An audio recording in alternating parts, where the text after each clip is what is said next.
Hôm nay Bun Bun mua được 2 chiếc bánh bao to ơi là to. Mình ăn hết một mình cho đã nhé.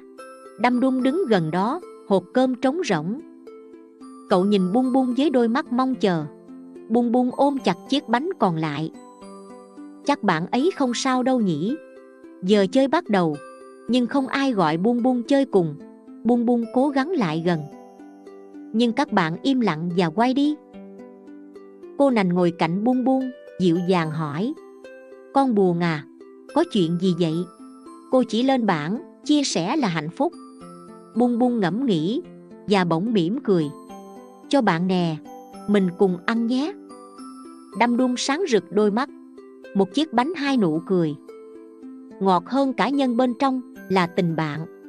Khi biết chia sẻ, niềm vui không chỉ quay lại mà còn lớn hơn rất nhiều lần.